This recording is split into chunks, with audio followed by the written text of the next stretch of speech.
Hi class, so this second video, I will now explain what the activity you need to do on this lesson. So, you all know that even in our classroom, I always let you read aloud the text that I provide to you.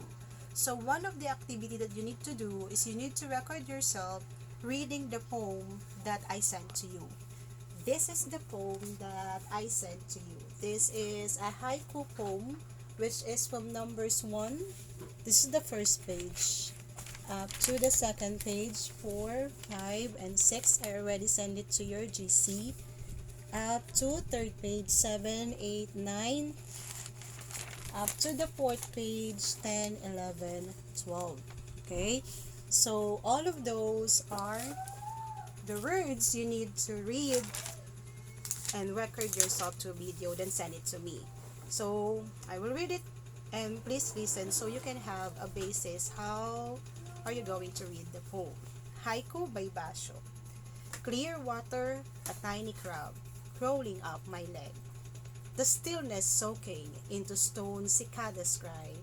Withering winds, the face of a man pained by swallowed chicks. Butterflies sleeping on the temple bell, morning breeze rippling the caterpillar's hair. It cried 3 times, the deer then silence. A huge frog and I staring at each other. Neither of us moves.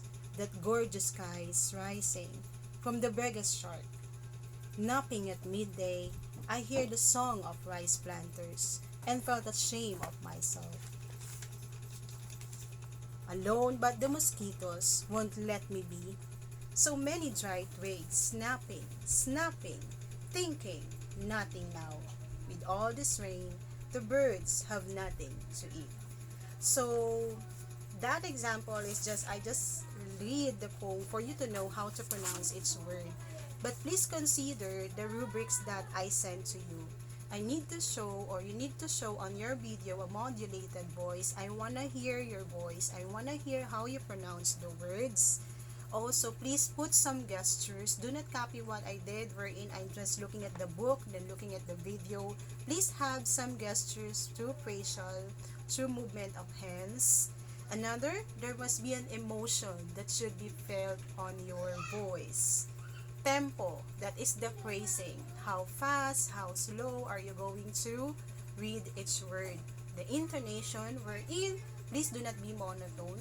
Have an intonation, the rising and the falling of the voice.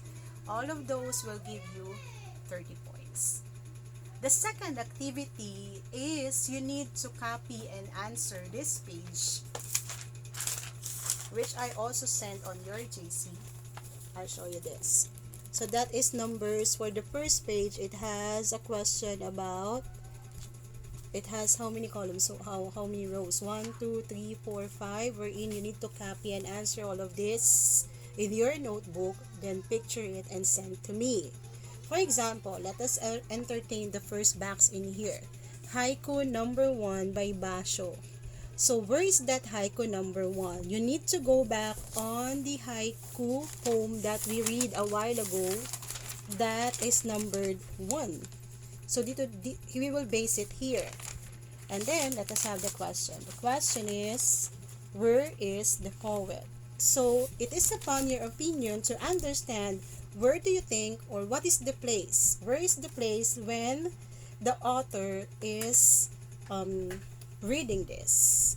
Anyway, you can be able to see it if you are going to comprehend the poem.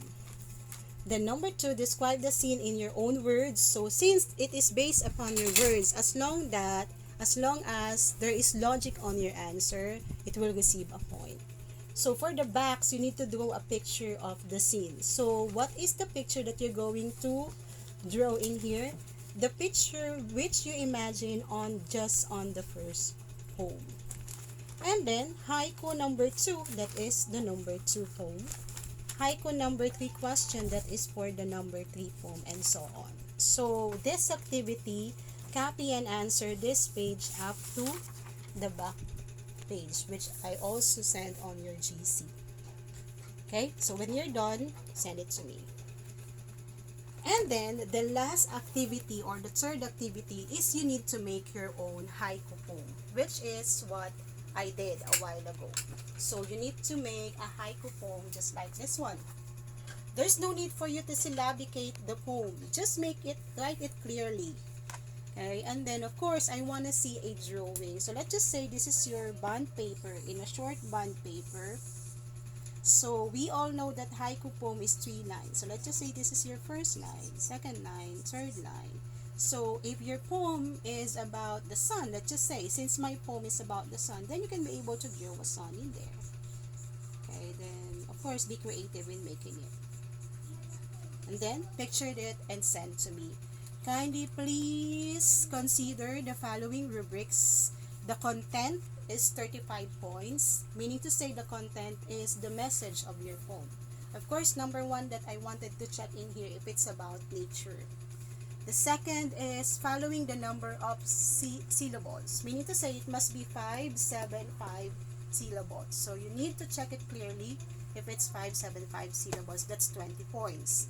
Next is use of images. The images is, for example, in here, wherein the sun tweets the sex, that one of the image is not literally telling that the sun clearly can cure the sickness, but it's true image. As well as how you show the drawing of your poem. Please put some creativity in here as well. That's 35 points. Spelling and grammar, that will give you 10 points, a total of 100 points. So that's all. Overall, as a summary, I'm needing 3 activity for you to have 3 grades as well. So God bless and thank you so much. Bye!